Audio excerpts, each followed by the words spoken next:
Hello everybody and welcome back to another patch note video for Planetside 2 beta.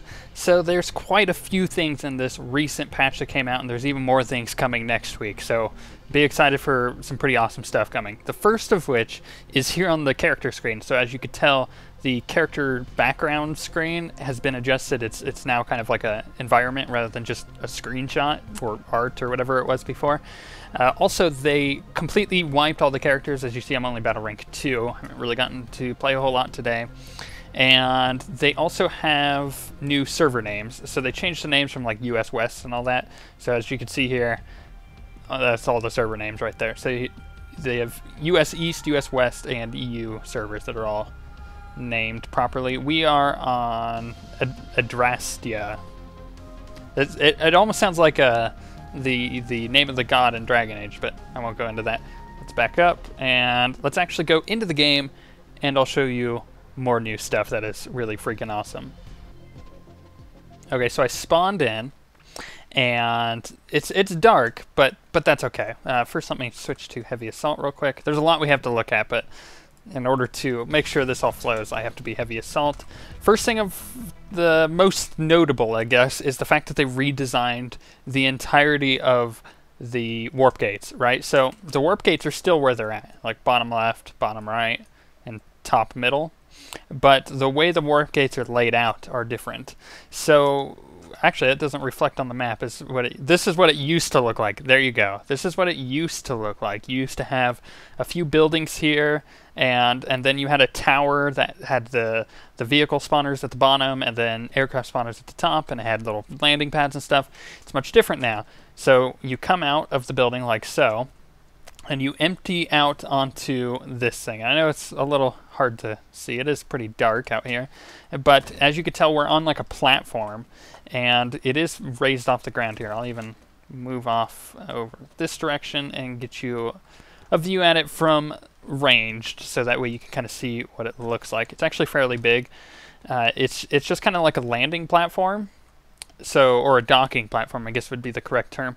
And it has landing pads at the top for aircraft. So you can come in here and you can get your vehicles, right, just from any of these terminals. There's even weapon terminals over there, and there's aircraft terminals at the end. And what this does, oh, and there's dropship terminals, can't forget about those. What this does is it makes it so you can't get griefed by your team anymore while you're at the warp gate waiting for people. Before, people could pretty much just run you over with things. They could get ATVs inside the buildings or whatnot, and it was really annoying, to say the least, because a lot of griefers would just do that all day instead of actually going and fighting. And it slowed down the pace of battle, because then you couldn't get into battle because you just got killed by your own team when you spawned in at the warp gate. So that wasn't fun. And you could come up here to the top, and normally you would be like, well, can't aircraft like... Oh, that's another thing I gotta... Yeah, they're gonna get spam flagged. That's another thing we'll get to in a second. Basically, you can come in with your aircraft. You can land here, or up at the top over here, with the newly redesigned air pads. So that was a good way to show you. It's got landing lights or track lights or whatever you want to call them, so that way you don't fall off the edge if you kind of can see where you're landing. But now you can't get griefed by aircraft landing on you guys while you're down there, or galaxies landing in weird spots and whatnot. They're also going to make it so vehicles can't like stack and get in here. So like mag riders can't stack on each other and work their way up in here either. So it's just an anti-griefing thing, and it looks better, as you can tell. I really like the docking bay look. As far as other things go, though, we will get in a scythe, because I have enough to get a scythe. We'll get in a scythe and we'll head off, I don't know, any random direction. We'll kind of show you where the vehicles spawn here. The vehicles spawn from those little pads down below me. But we'll head off over here. There's a little building here so you can meet up with your outfit and whatnot. And we'll come over here and land where it's nice and quiet, so we can get through to the rest of the stuff. Oy. So first thing is, when you get out of a vehicle, on the right it shows you that there is the health bar there, so you can see it even when you're not in your vehicle, which is nice because now you know if it's getting attacked or not while you're not in it. And it shows you a deconstruct timer, so in 4 minutes 46 seconds it'll deconstruct automatically, so it's good to know. One thing I haven't shown, the scythe has landing gear, kind of. It's like a fin, so it doesn't just like settle on the ground anymore, which is quite nice for scythe pilots, I guess. Although it's slowly slipping away. We'll see how far it gets as we go through all this. So, first thing, certs, right? So we'll go through the classes here.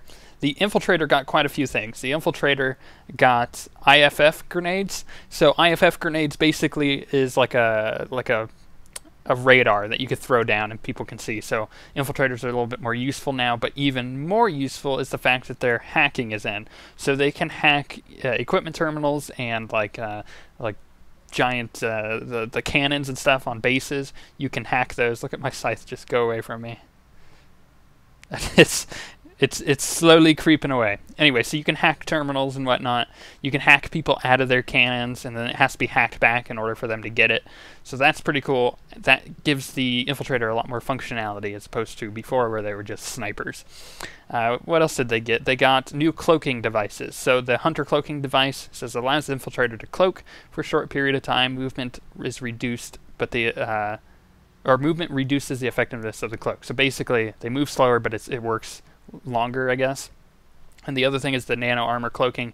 It just makes it so that they can put on nano armor instead of a cloak, and it reduces the damage that they take. So that's a cool little addition there. Nothing else for the Infiltrator, however, but there are one new thing for the Light Assault, because Light Assault got nerfed. The jump jet amount is much less now, so the fuel is reduced, so you can spec into that and boost that back up to what it was previously, which I think is pretty awesome because there's so many people just buzzing around. That was annoying. For the medic, you have the medical applicator was adjusted, and we'll get to that in a second about what that actually means. But there is also the fact that they can, well, I guess it's tied to it, the fact that they can revive maxes now. So that's kind of the adjustment that happened. Plus, the numbers on it were adjusted. But medics can now go up to dead maxes and revive them. And that is very important for something that happened to the maxes, which we will get to after we're done talking about the engineer, which has the ammunition package certification now. It doesn't really say what it does, and engineers by default at the moment have an ammunition package, so don't really know what that means, but it's here, so there you go. What else? Heavy assaults. They have a nanite mesh generator certification, so they can increase the armor, basically. Wow, some of those are super expensive. I don't know if that's the final number. 1,200 certs. That's a lot going on there. And they also got a munitions pouch, and that just allows them to carry an extra rocket. So and you can sort that up quite a bit. So that's nice, especially because tanks got buffed a little bit. We'll talk about that in a minute. Now maxes, as I was saying, they can be rezzed, and that is important because they got nerfed pretty heavily. So maxes at the moment are so nerfed to the point where if you run into something with them, that they automatically kill you, according to Matt Higme. So they went and they just disabled them in this build. So I can't actually show you how much they cost or anything, but they do have a resource cost now, and they do have a cooldown timer. Also, the flamethrower, not vehicle weapons. No, not customizations, infantry weapons. There we go. The flamethrower was reduced in cost to, where is it? 8,000.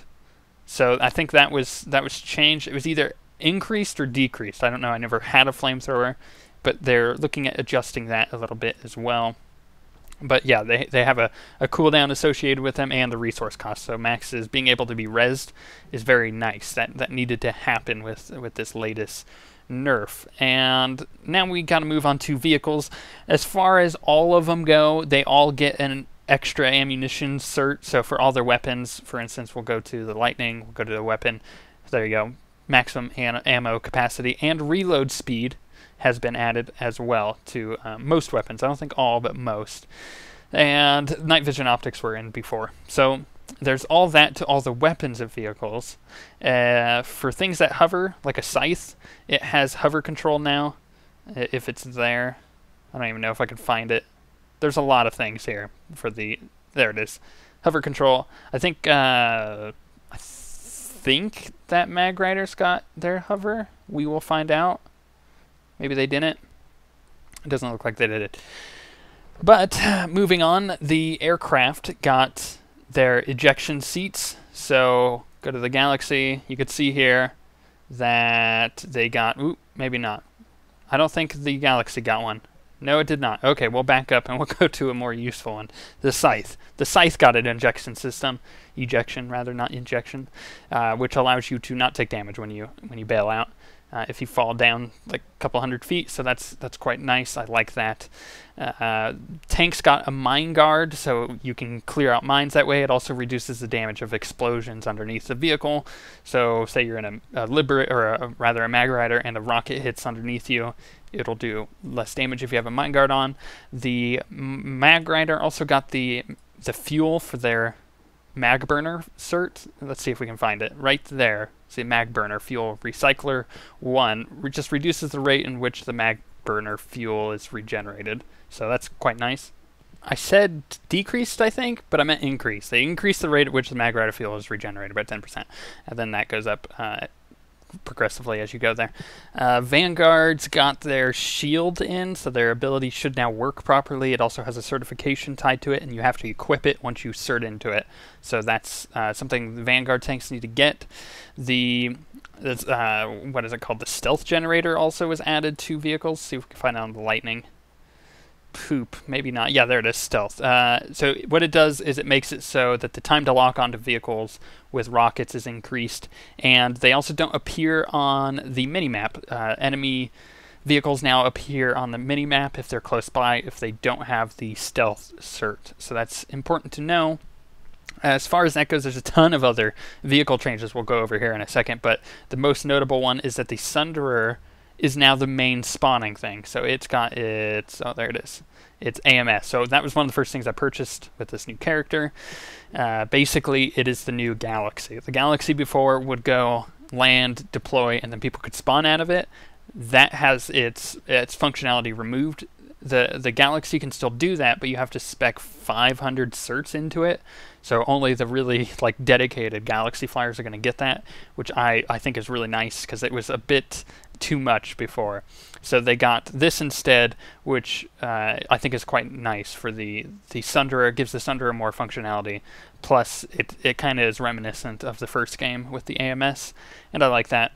It only costs 5 certs, by the way, so you can pick that up very quickly, and you have to equip it. The other thing they got is blockade armor, which is really nice, actually. They just basically, from what I hear, you can't, obviously you can't see the tooltip for it, but from what I hear, it allows, oh, there it goes. It allows them to take or less damage, and I think, from what I've heard in interviews, it allows them to bust through shields, like amp station shields, so they could just go through it. I think that's how that works.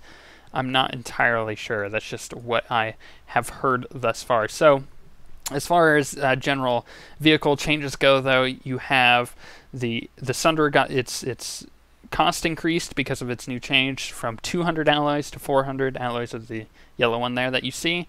Also, there's new UI stuff and elements to be able to learn the game a little better if you didn't know what all these things were for over here.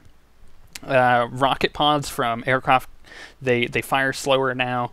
The tanks all have extra armor on the top, the sides, and the front, but the back remains the same, so the back is even more squishy now. That's nice because tanks were a bit squishy before, so the fact that they got a little extra armor in the front is really nice. The Skyguard used to give seizures to people. It was it would rock around as people were shooting it, so it made me motion sick, right? And I don't even get motion sick, so it was pretty crazy. So they fixed that. It doesn't rock around as much. What else did they add? The Liberator takes less damage from rockets, which is a good change. And the Prowler 120mm weapon now does splash damage. So that's, as far as vehicles go, that's all the changes there. For general weapons, though, the VS weapons, all the projectile speed was increased. We'll see if we can see what that means. Basically, the rate of which the projectiles go is increased. I can't tell the difference, to be perfectly honest. But whatever the change is, I like it. Also, pistols do more damage for the VS. I haven't tested that out. I haven't gotten the chance to kill anybody with a pistol, but I'm sure I will when I switch to Infiltrator with the new hacking stuff. LMG and assault rifles, so light machine guns, assault rifles, have had recoil changed a little bit. It's got a lot of upward recoil there, but something with the horizontal recoil, I don't know. Something weird happened with recoil. I can't tell the difference there either. It's just in the patch notes. And the TR carbines, assault rifles, and the repeater had their damage adjusted. I don't know if that means up or down either.